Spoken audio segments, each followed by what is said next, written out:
in the chat is a thank you form. So of course, if you're interested in thanking the speaker, be sure to fill that out. And of course, for those just who want to get it done, we have the homework linked as well, which is related to the guest speaker if you just want to write your notes down. But try and complete this afterwards the session before our next session.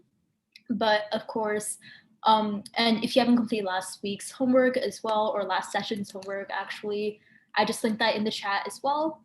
So just a few forms to keep in mind. But with that, we'll be moving on to our next section, which is the research symposium. So we sent a message a few days back regarding the research symposium. If you just like scroll up, you can see it. I'll be also sending it in the chat. But we'll be handing it over to our co-directors of research, Alex and Jalen, to talk more about the research symposium, and they can answer any questions that you may have. Yeah, thank you, Meher. So, hi everyone. Again, for those who might not know, I'm Alex, and I'm one of the co-directors of research. And I'm here with Jalen, who's the other co-director of research. And we're just here to give you guys a brief overview of the research symposium. I believe you guys should have gotten the doc already. I think Meher already mentioned that again. So you have all of the information there, but we're just going to quickly go over it again just to make sure that if there's any questions or concerns or anything that needs clarification, you guys can ask it and we'll be here to answer it for you. So basically what the research symposium is just an opportunity for you all to get your hands on a research project this summer. And on the doc, you'll see that there is one overarching prompt that you guys are tasked with to come up with the answer to, and make sure that your answer, of course, like all research projects, is supported by scientific evidence and data and all of that stuff. So if you look at the doc, I don't have it pulled up right now, but if you go to the doc, you'll see that there's information on COVID-19 there. I'm sure we're all familiar with the coronavirus and all of that. And so what we did was, based on COVID-19, we created our own fake virus that is what you're trying to help solve in the prompt. So the prompt is basically asking you guys to come up with a solution. Let's say hypothetically that the virus does cause a new pandemic in the future. Again, this is completely fictitious, but let's just say that it does. The prompt is asking you guys to come up with a solution to help stop or slow the spread of the virus and also help address some of its symptoms. So all in that document, you will find a bunch of detailed information on the background of the virus, such as its transmissibility, its symptoms, all that stuff. And again, you guys are tasked with coming up with a solution to help address it if it did cause a pandemic in the future. And in the prompt, we do give you guys 3 big categories to try and tailor your solutions to. So I think that it's either a political or legal intervention, a biomedical intervention, or a public health intervention. So we really want you guys to have the creative freedom to design whatever solution you guys want. It's really open, and we want you guys to be as creative as possible. So the sky's your limit with your whatever solution you guys come up with. And yeah, so again, all of the details around the virus and the prompt is in that packet. So if you ever need to reference it, just go back to that packet and it'll be there. And I believe Jalen is going to talk more specifically about the requirements and all of that. Hello, my name is Jalen. I am the other co-director of research for MedStem Powered. I'll be talking about the requirements. All of this is listed on the doc that is, I believe, in the chat. So with the requirements, that you guys will be working in groups of minimum of 4 people, maximum of 10 people. You guys will need, the virus has a lot of different symptoms, but if you guys would like, you can solutions must aim to slow the spread of the virus and address at least 2 of the effects of the virus. There are a lot of symptoms, but you guys don't need to have them all down because that is a lot of information. You also would need to give information-based arguments for why your solution would be the most effective, and also address the counter argument as well. For the presentation, you guys can submit a live, which will be July 23rd, or you can guys write a written document. You can also have a visual, graphic, or pre-recorded presentation for your group. I believe that is all of the requirements that are listed on the document, but you guys can also, if you need any more specifics, always ask me or Alex, but the document should be listed in the chat or on the Slack. But we will answer any questions you guys have. Yeah, so perfect. Thank you so much, Alex and Jalen, for going over that. We've linked the document in the chat so you guys can pull it up as we're talking if you have any questions. So first, I know that a lot of you were interested in creating private channels on Slack so that you could talk with the members in your group, because creating a private channel would be a lot more effective than maybe a group chat on Slack. So we've given everybody the ability to create that private channel. So if you open up Slack and you hit that little plus button above the channels, it'll give you the option to either browse them or to create one. So you can make a private one so that way you can chat with all the people in your group. You can host Slack calls there because we are on Slack's Pro plan because we're a 501c3 nonprofit. So you guys can host meetings right on Slack. You don't even have to send out a Zoom link. You can upload Google Docs. You can share things directly, and you can just kind of host everything there. And we're just also getting a lot of messages. We've been getting a lot of messages about, do I have to work on this in groups? If I only have a group of 3, is that okay? Or the question we get most frequently is, I don't have anybody to work with. So if you guys don't have anybody to work with, I'm going to be sending out a message again at the end of the week. And we're just going to be sending out that message to see who doesn't have a group yet. And if you don't have a group, we'll be matching you with some people maybe in the same country or who have the same interests, or if you guys are interested in following the same, I don't know, solution-based practice. So we'll be matching you guys together. And if you are interested in working by yourself, or you have work, so you have to work on the project at odd hours, just send us a message. We are more than willing to make exceptions. So Alex and Jalen, if you guys want to answer some questions in the chat. Yeah, so we have one question that says, do we have to focus on one topic such as biomedical, or can we focus on multiple topics like biomedical and public health? So we say go for it. If your solution tries or covers multiple different categories, then that's great. But the structure of how we're judging and assigning sort of awards at the end will be like based on categories. So we'll kind of funnel your project into whatever project is, or whatever category is most applicable. But there's also awards at the end that aren't category specific. So for example, like participation awards, that's not really something that's only for one category. So again, we want to leave it open. So if your project does cover multiple categories, then that's totally fine as well. Also, just one more question that we got. Is there a separate form to register for the research symposium? Nope. If you guys are registered for the summer program and you've been attending our sessions, you are more than eligible to compete. It is only open to students that are participating in our summer program. So the only people that have received information that we're even hosting this are you guys. So that's awesome.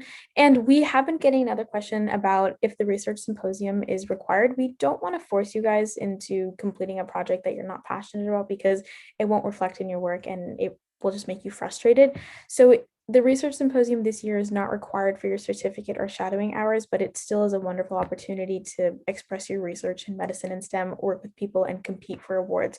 So we do hope that you will still complete the research symposium, and even if you don't attend the session or help out another group that might need it, but it is not technically required.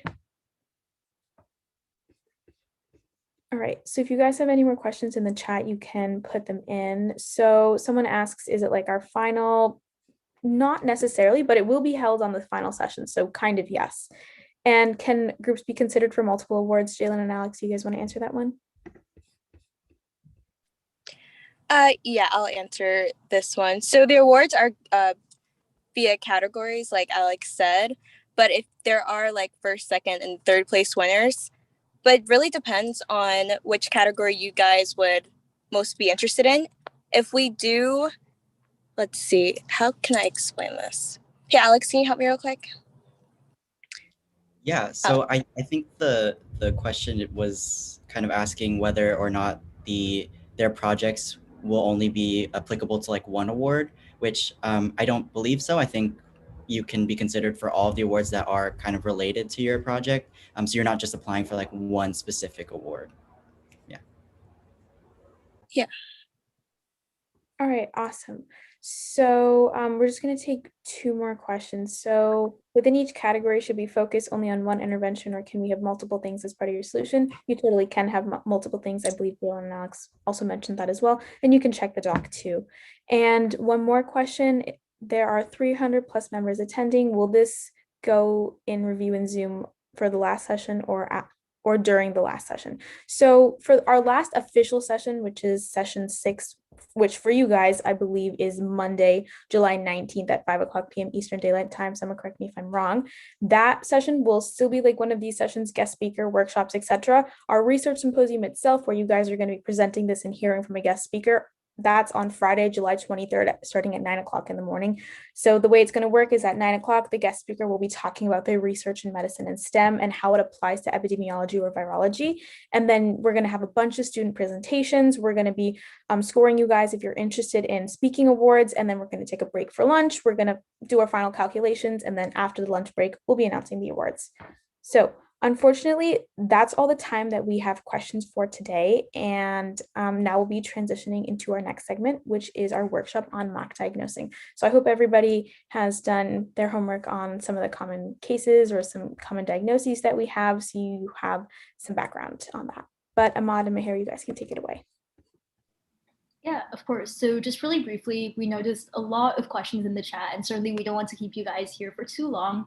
So with these questions, of course, feel free just to ask them in the Slack and we'll try to respond to them.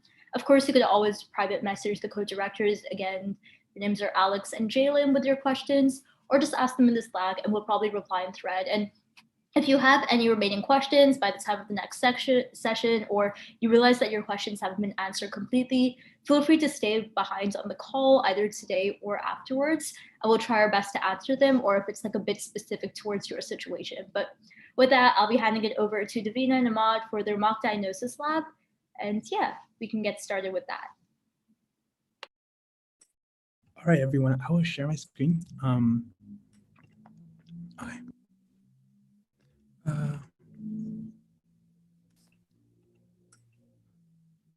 Hello guys, my name is Ahmad and I'm one of the directors here at MedSTEM Power. It's great to see everyone today. So yeah, me and Davina are going to be presenting our mock diagnosis lab. So before we begin our actual lab, I wanted to go over some tips for successful clinical diagnosis.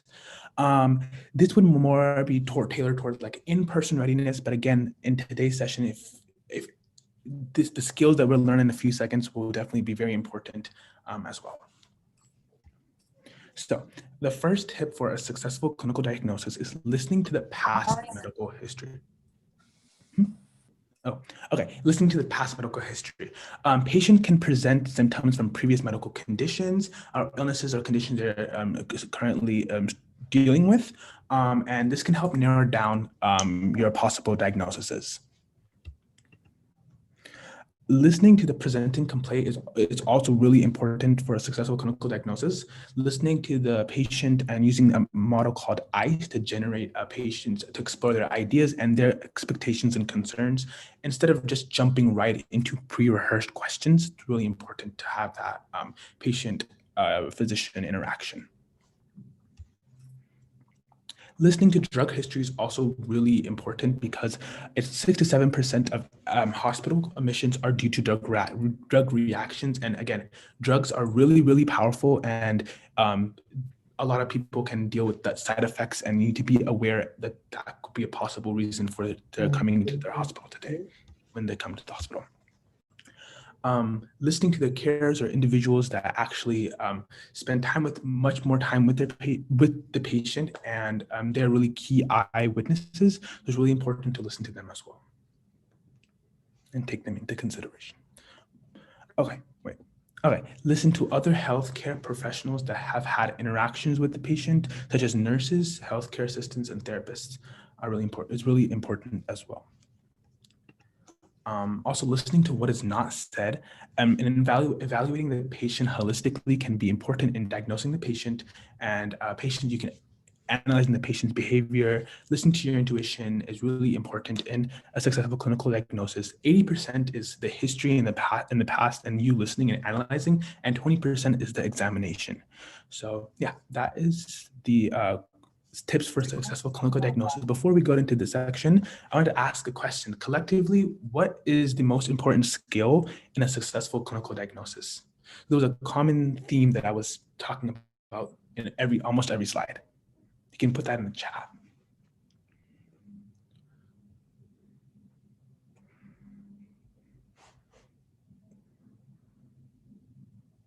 Davina, did anyone say Yeah. anything?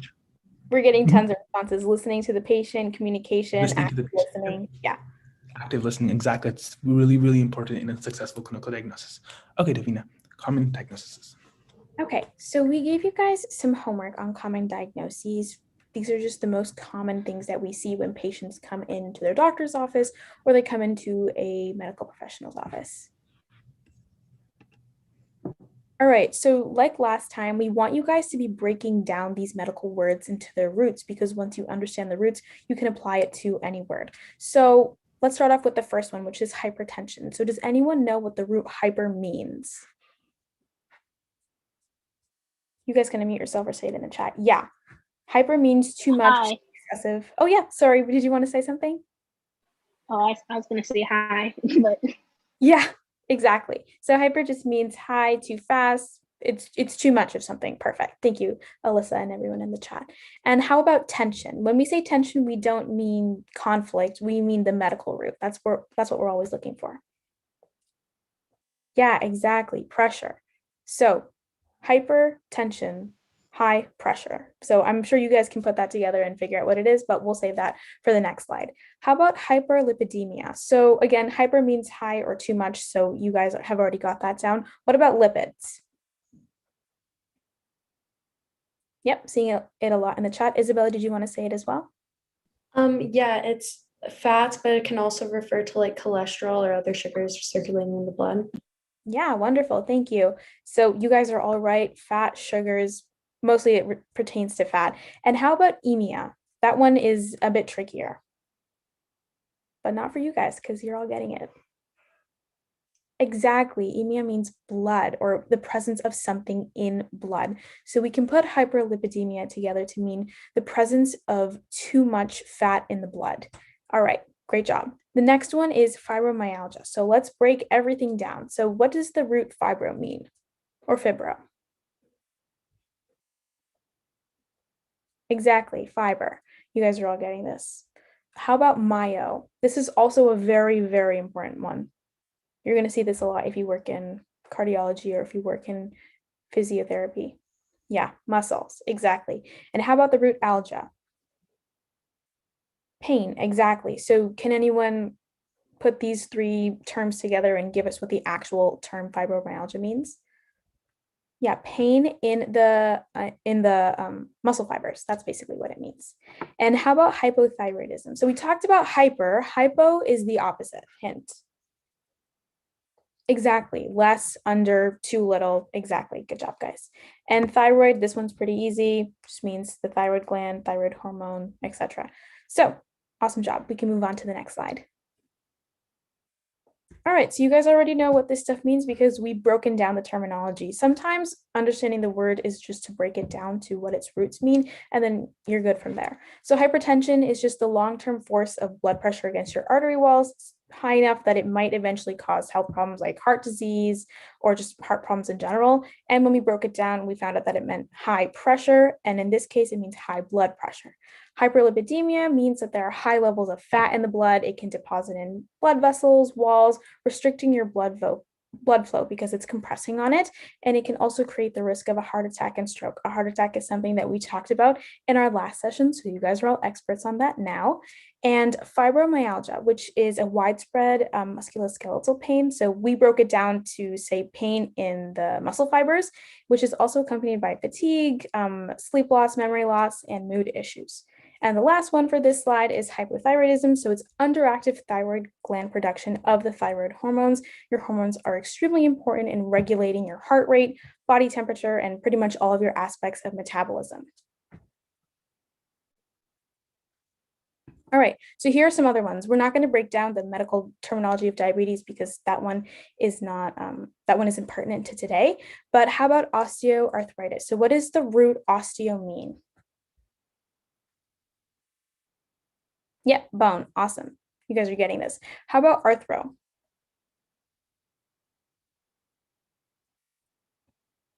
Joint. Yes, arthro means joint. And then itis. Ooh, I'm actually seeing a good mix of pain and inflammation. I'm glad we're going over this. So pain is really referred to as algia. Itis means the inflammation of. So whenever you see itis, like bursitis or pericarditis, that means the inflammation of something. So we can put these together and kind of break it down to medically. What it's saying is the inflammation of the joints of the bones. And did we already do fibromyalgia? I'm pretty sure we did. So that one's a repeat. We can ignore it. All right, we're ready for the next slide.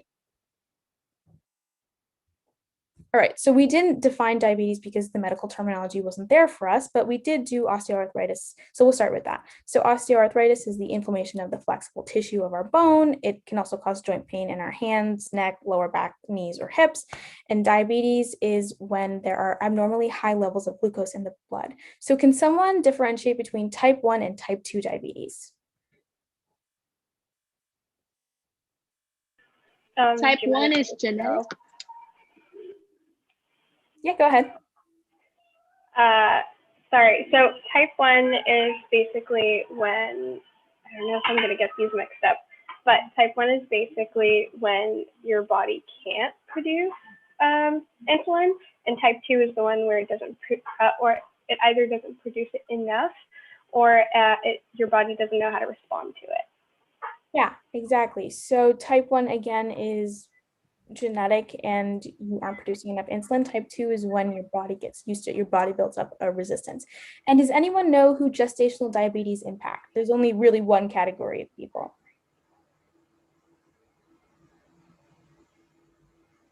Yes, women that are pregnant. Exactly.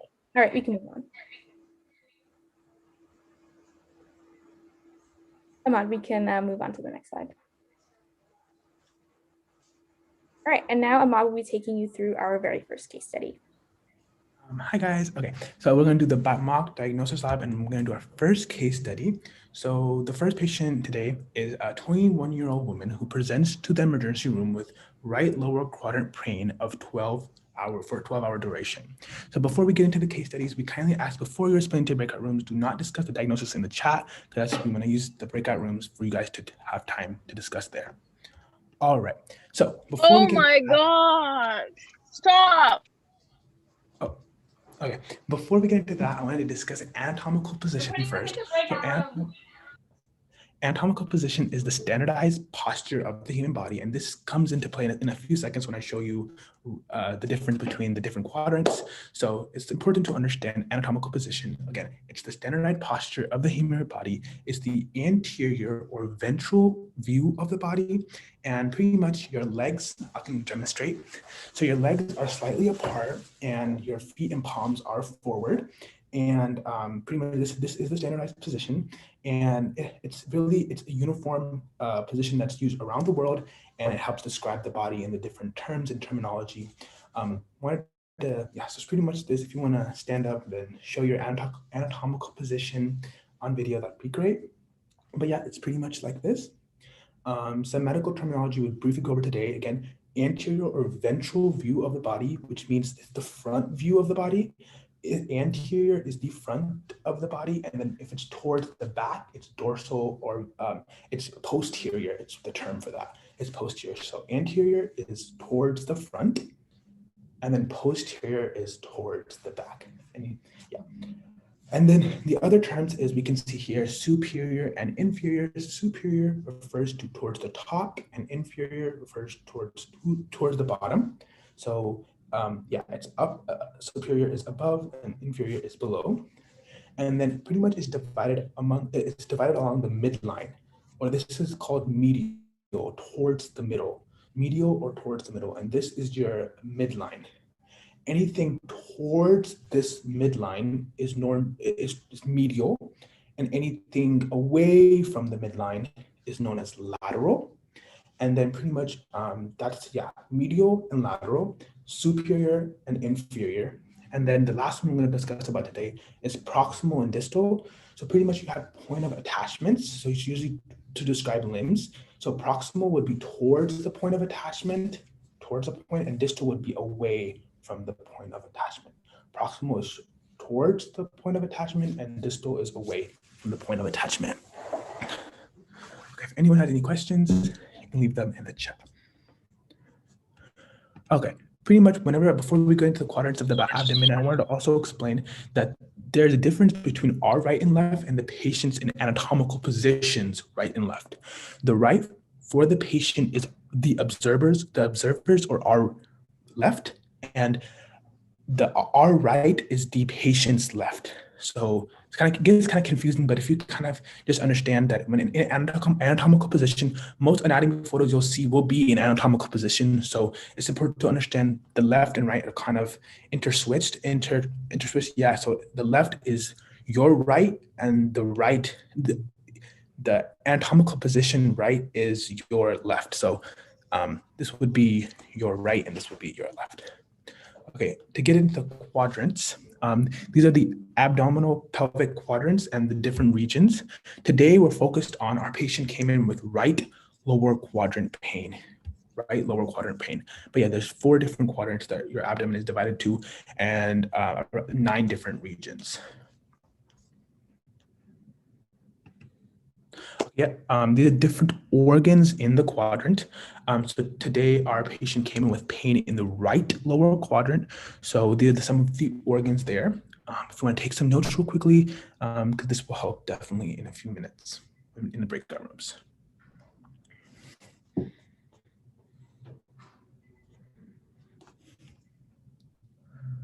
All right, it's kind of everything put together. Again, our patient came with right lower quadrant pain, and these are the different organs in that region. Okay, again, one of the clinical tips for clinical diagnosis is to listen to the symptoms. And yeah, here are the symptoms of our patient. So our patient came with a swollen, tender belly, and it was extreme pain in the lower right belly, in the quadrant we just discussed, and it was pain near the navel and it was moving lower. And our patient, on a scale of 1 to 10, rated a 10-10 on the Wong-Baker scale. With the Wong-Baker scale is a standardized pain scale that's used in emergency rooms and in physician offices. Also, another symptom was severe cramps, high fever, and nausea and vomiting. Give you guys a few seconds to write that down if you were taking.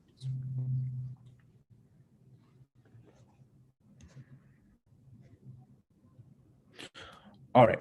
So listening to the past medical history is also really, really important. So 3 years ago, our patient had aortic valve repair. The weight and range of our patient is normal range. The patient's on no medications, and their blood pressure and oxygen levels are in the normal range as well.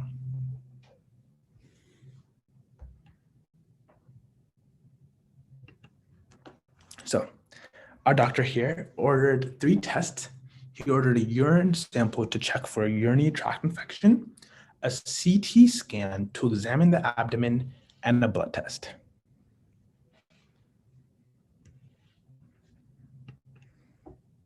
And here are some of the test results that came back.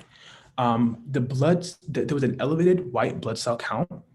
What does this mean? Does anyone want to put that in the chat? Infection? Good, yes. The patient has an infection, so some sort of infection. The urine sample came back normal, and the CT scan pictures of the abdomen show unusual inflammation.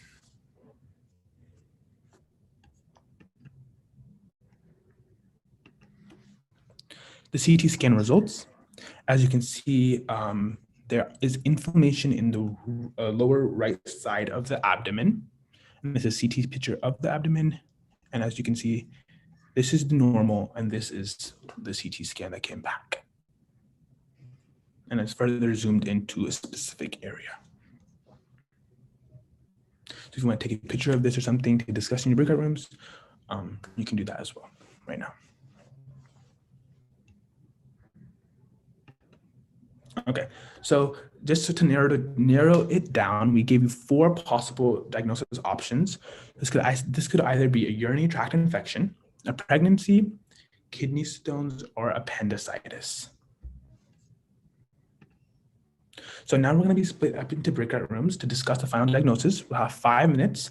Try to use the medical terminology, some that we discussed earlier, and have one of your teammates write the group's answers in the explanation.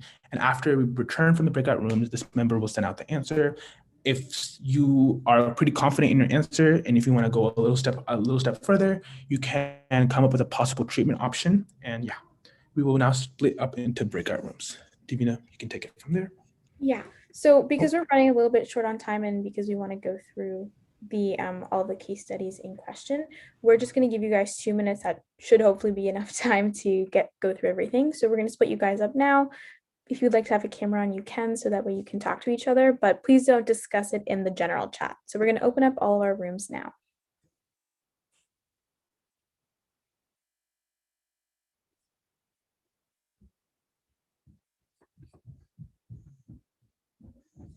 And if you haven't been assigned a room, you can stay here and I will reassign you to one.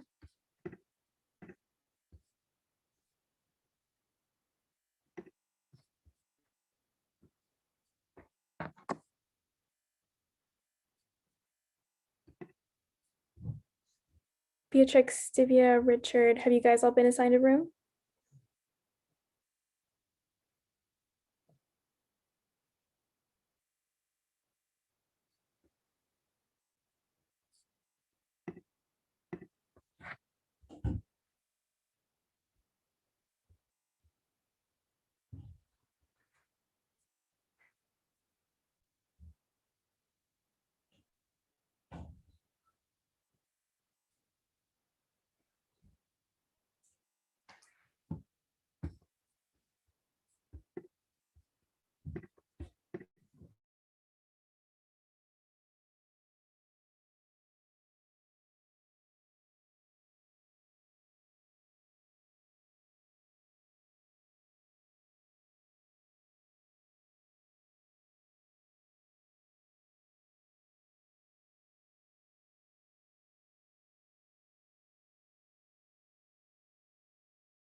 All right, welcome back, everybody. As soon as everyone joins back, we'll go over what the actual. All right. All right, so first we're going to hear from breakout rooms 1 to 3. So if you guys want to unmute yourself, if someone has been appointed to talk about it, if you guys want to talk about what it was. First, we're going to hear about what the diagnosis is, and then we'll go over treatment. Okay, so does breakout room 1 go first? I was in that. Okay, so our group determined that it was appendicitis because it was present in the right lower quadrant. There was a high white blood cell count, so it was indicated that the body's fighting something. So maybe it was the appendix. Sorry, mixing up my words. And then we first thought it was UTI because it said that it was cramping near that area, like the general lower abdomen, but it also said it was hurting in the upper, so we upper and the side. So we again, it just showed that it was appendicitis, and we determined it as surgical removal as a treatment, viable treatment plan, but depending on the stage, we can use antibiotics as well. Awesome. Thank you, Ria. Does anyone from breakout rooms 2 to 5 or 2 through 6 want to kind of add anything to that? Any other treatment options? If you guys thought it was a different diagnosis, etc. Can I speak on behalf of breakout room 3? Sure. So we thought that one possible, we also narrowed it down to appendicitis because it was inflammation due to the high white blood cell count. And again, going back to our prefixes, suffixes that we were talking about beforehand, itis means inflammation. And generally appendicitis is kind of a common diagnoses that comes up, so the symptoms matched. And we were discussing how appendectomy was a possible treatment option in which the removal of the appendix is performed to help control infection and prevent it from spreading. Awesome job. Yeah. Does anyone have anything else to add before we move on to the next case study? And if not, Aman, you can share your screen and we can go to the next one. Perfect. Thank you.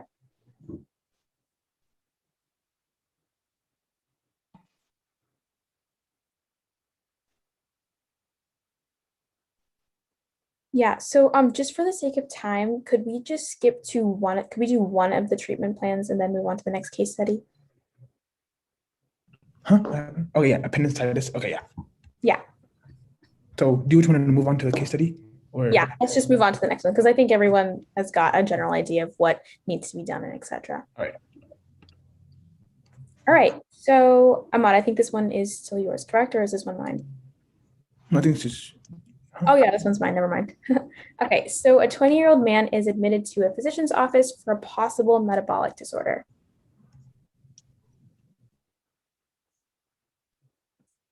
We can move on to the next one. Okay, so here are some of the symptoms that he presented with. Great thirst in recent months, frequent urination, collapsing at work, severe flu-like symptoms, and no evidence of viral or bacterial infections. All right, so here are some of the tests ordered.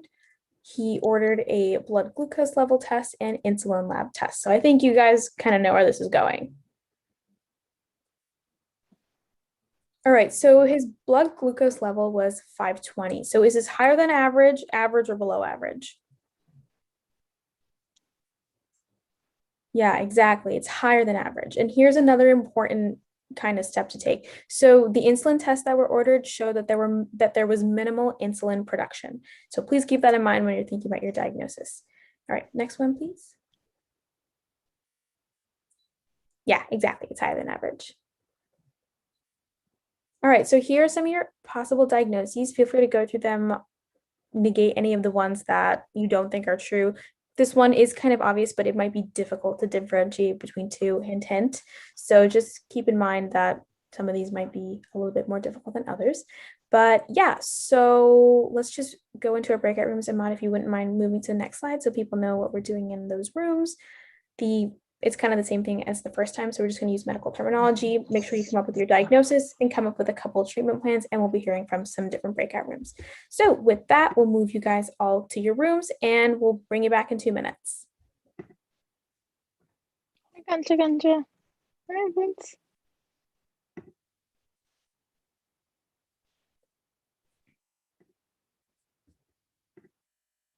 And then if you haven't been assigned a room, just stick around here and I can probably see that you haven't been assigned a room and we're just kind of moving people around.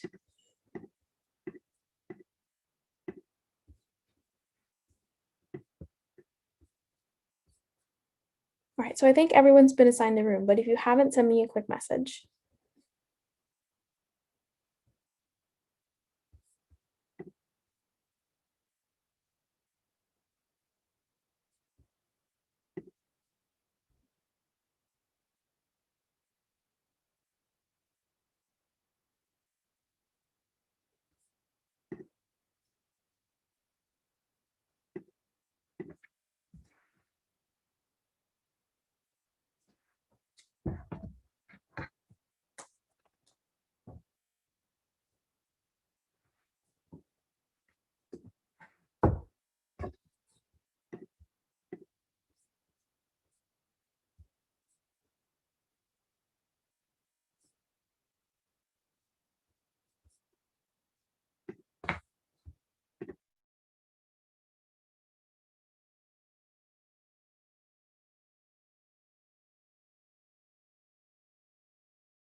right, so welcome back, everybody. We hope you had enough time to kind of talk through some of these different symptoms in your breakout room.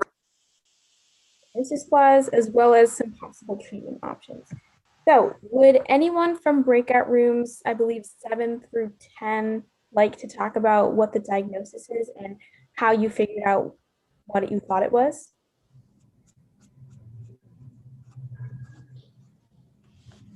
You can send it in the chat too if you're more comfortable with that. Hi, I can go. I'm from breakout room 10. Awesome. So we came to the diagnosis of type 1 diabetes because there's high blood sugar levels, but there's minimal insulin production. The reason it's not type 2 is because there's no insulin resistance.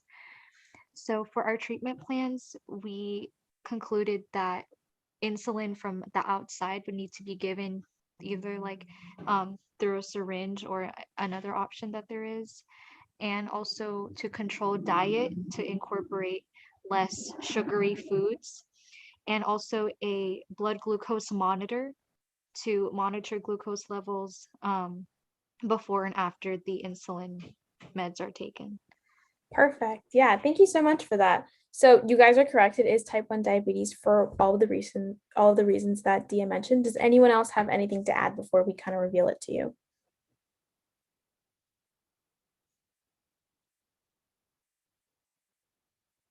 All right, so we can kind of reveal what the diagnosis is now.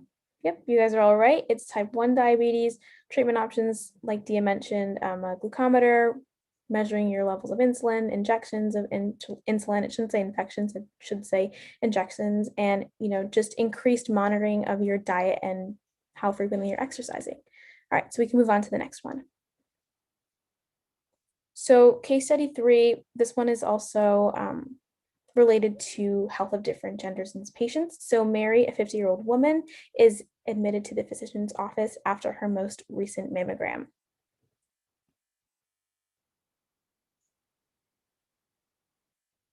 Then we can move on to the next one. All right, so the only symptom that she presents with is a suspicious mass in the upper left quadrant of her left breast.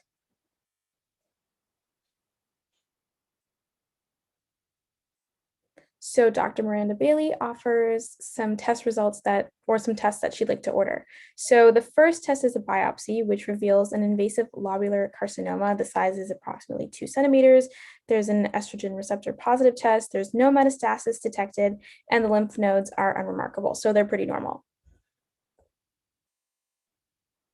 So here are the 4 possible diagnoses that you can have. It is a bit simpler for this one because there are some easy ones that you can rule out. So because this diagnosis is a little bit simpler, I'd like you guys to focus more on the treatment options, how you would talk to a patient about this. If you were the doctor and you had to break this news to a patient, how would you go about handling it, as well as any other treatment options, diagnoses, or any tests you could order to kind of confirm this. So with that, we will split you guys up into your breakout rooms and we'll bring you back when the time is done.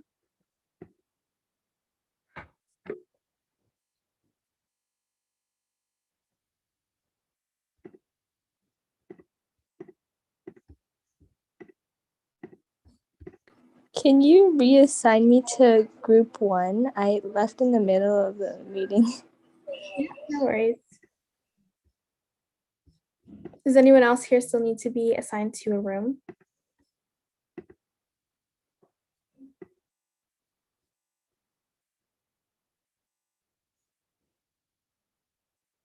Hopefully everyone here has been assigned, but if not, just send me a quick message or speak up and I'll assign you to one.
All right, everybody, welcome back. So we hope you guys had enough time to kind of talk about what you thought it was in your groups. So let's hear from breakout rooms 12 to 15. And if I skipped over a number, just say, hey, Divini, you skipped over a number. And we'll okay. Anyone from those breakout rooms want to kind of talk about what's going on? Yeah, Annika? I'm in breakout room 13, and we think it's breast cancer. And we thought treatment could be like chemo, radiation, or surgical removal, depending on how easy it would be to remove it completely. And we'd be like very like sympathetic towards them and like approach them in a very like kind and gentle way, and like use simpler terms so they exactly know what's going on with them. Yeah, for sure. That's great. You guys have the right diagnosis. Anyone else have anything they would like to add? I was just questioning surgical removal because it did say that the nodes were unremarkable. So it wasn't like, I don't think if the diagnosis, I mean, the labs rule it as unremarkable, then I think chemo and radiation are probably more suitable because I don't think surgery removal really makes sense. Yeah, exactly. So the lymph nodes, as you mentioned correctly, were unremarkable and the growth was not metastatic. So good job, guys. Anyone else have anything you would like to add? Yeah, I'm from room 12. And another thing that we noticed is we're pretty sure that it said that the cancer was ER positive, so we could treat it with drugs at lower estrogen levels. Yeah, perfect. Awesome attention to detail, guys. All right, so with that, we're going to move into either the last case study or the second to last case study.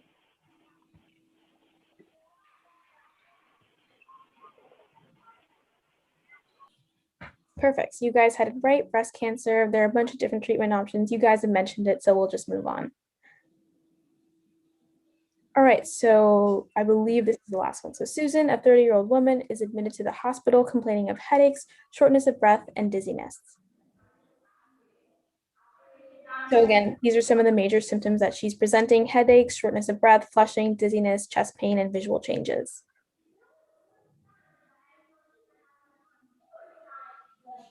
All right, so here are some of the test results that we've ordered: a urinalysis, which indicates high levels of blood in the urine, as well as a blood pressure test. So the systolic blood pressure is 135 and the diastolic blood pressure is 85.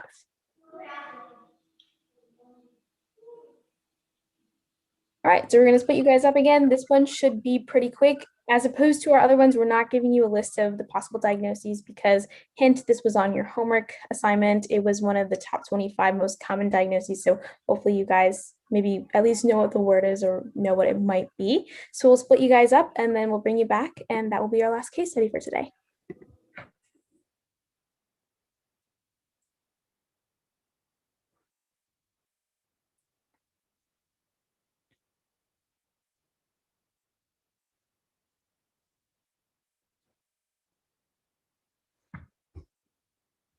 Is anyone here not is anyone here not assigned to a breakout room yet?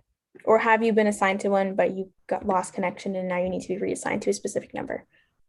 I'm supposed to be in breakout room 6. Okay, perfect. Let me move you there now. Yes, I think someone has their hand raised. I'm supposed to be in breakout room 13. 13, okay, just moved you. Alexis?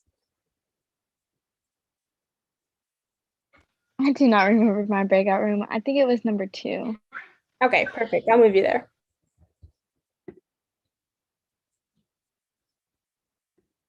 All right, so Divya and Ethan, everyone's in our breakout rooms right now, which is why it only says 3 members here. So I'm going to move you guys to a breakout room so you can talk about the case study. And if you happen to miss it, your group members can catch you up. All right, thanks.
All right, welcome back, everybody. So we're gonna give everyone a couple seconds to come back in.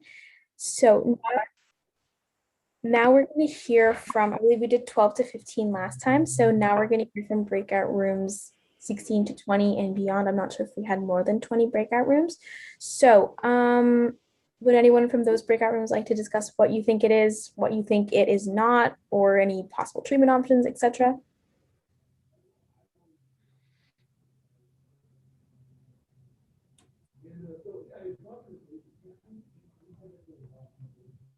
Okay.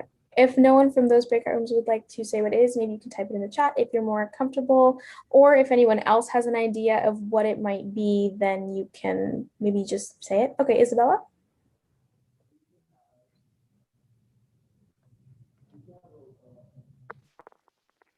Oh, never mind. Okay. Oh, okay, it is on. Okay, sorry, I was just trying to figure it out. I was from breakout room 6, and we thought it was hypertension, and I see that in the chat too. Originally, like all of her physical symptoms that she reported fall under hypertension. She obviously had like a high blood pressure. It's supposed to be like 120 and 80, and it was 135 and 85. And then we all agreed we were kind of thrown off by the blood in the urine. But I looked it up, and that was also a symptom of hypertension. So that's what we went with. Yeah, exactly. Great job, guys. I think one of the most important things about that was the doctor didn't order any other tests. First of all, if a doctor is only ordering 2 tests based on that list of symptoms that you have, it's a sign that you might want to kind of look for a different medical practice, because although we only gave you 2 tests because we didn't want you to be overwhelmed, a bunch of tests should be ordered because the woman that was admitted had a long list of symptoms. So you guys were right. Blood in the urine is a less common symptom of hypertension, but that is eventually what it is. And you guys can tell that through the urinalysis test as well as the blood pressure test. So anyone else have anything to add from any breakout room? I know my big breakout room, I don't remember the number, I'm sorry. Okay. We listened to possible treatment methods and discussed medications, but also maybe self-care, which is physical exercise and stress management. Yeah, perfect. A lot of times, anything that might be medical, including hypertension, some of these symptoms can be managed, not necessarily cured, but they can be well managed by exercise, diet, and just some lifestyle changes. So does anyone have any final thoughts you want to add before we wrap up for today? All right, so if not, Ahmad, if you wouldn't mind ending the recording, and we can stop sharing our screen now. So that kind of wraps up our mock diagnosis lab. So if you have any questions, be sure to reach out to Meher or Ahmad or myself. Just be sure to finish up your Google Form homework. We've also released our medical debate pamphlet. So starting tomorrow at 5:15 p.m. Eastern Daylight Time, pretty much the same time as today, you guys will have the opportunity to kind of debate and discuss a bunch of different topics in breakout rooms, and then we'll bring you back. We had a lot of fun picking out some of the topics, so we can't wait to see what you guys have to bring to the discussion. We'll just be here in case the conversation dies down to bring it back up, but tomorrow is going to be heavily mediated by you all, so we can't wait to see what you guys bring. If you have any questions, be sure to reach out to us. We'll stay back a couple minutes in case anyone has some burning questions. I have a question about the debate. Sure. Yeah, so we get to choose the pros and cons on our own, like what side we stand on. You don't allot it to us? Yeah, we don't allot any. Oh, and also, I received a message earlier that I definitely want to address. So when we mentioned that gestational diabetes is for pregnant women, what I should have said was pregnant people. So thank you for pointing that out to me. Pregnancy is not assigned to a gender. It can be assigned to anybody. So thank you very much for pointing that out. That's of course what we wanted to say, but that is not how it came out. So if there's any point at all at any time that we say something that you're like, oh, maybe we should say something else instead, just send us a quick message, because we want to make sure that we are as inclusive as possible. So instead of saying gestational diabetes is for pregnant women, it's for anyone that can be pregnant folks, pregnant people, just anyone in general. So we just want to make that quick correction first.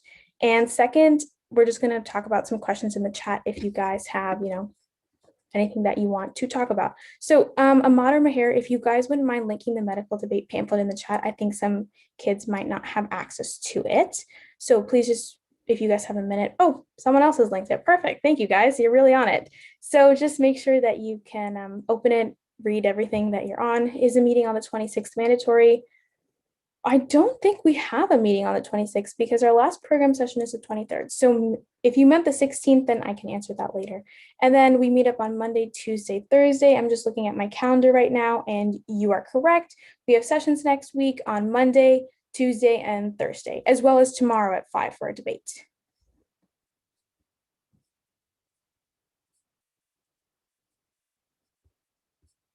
I enjoyed this session. Awesome, we're glad. We're hoping that it was interactive and a way for you guys to kind of play the doctor and what you would do as a diagnosis. Thanks a lot. I really enjoyed. Yeah, no problem. Have a great week. Thank you so I much. have a question. Thank you. Yeah, any questions? Anyone got questions?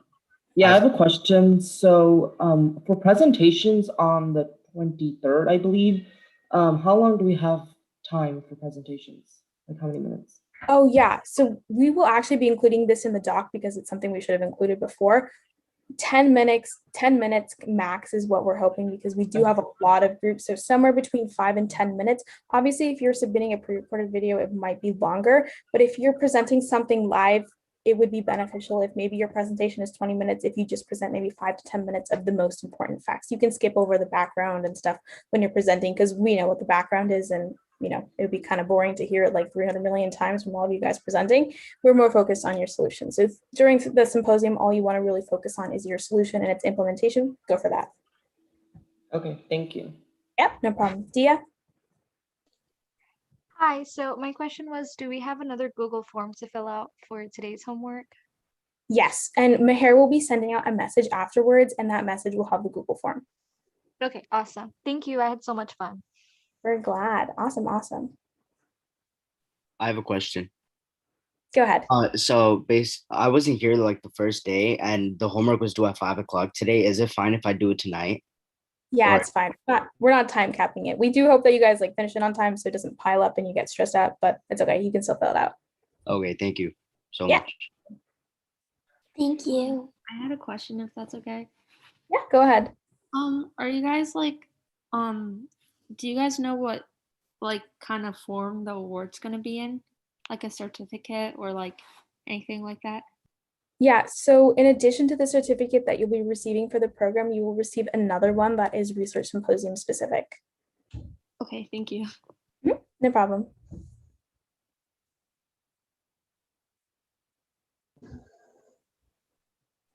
Thank you so much, Navina. Have a nice night.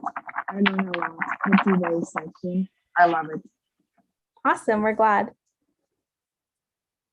Okay, so with that, oh, never mind, one more question. Someone has their hand raised? Yeah, so I know you said the research symposium is optional, but for the meeting on the 23rd, do we have to attend that for the 10 hours of? Okay, yeah. So for the meeting on the 23rd, that one doesn't count as an official session, so attendance is not mandatory. You could attend if you want to see everyone's presentations and listen to the guest speaker, but that one isn't required for your 10 hours of shadowing. We've built that into all of our other sessions. Okay, thank you. Yeah, no problem. Okay, so we're gonna wrap up for today. Meher is going to be sending out a message on our Slack channel, so everything that you need will be there. Unfortunately, we couldn't live stream the first part of Dr. Brian Harris's message, but since it was pre-recorded, we're just going to upload a link to that video. Everything else will be on our YouTube channel, and Ahmad was recording in our Google Drive, and Meher was taking notes of everything, so she'll have all of that stuff there, the feedback form, the thank you form for Dr. Brian Harris. And if you guys have one more question, Stephanie, go ahead. Hi to everyone, I'm Stephanie.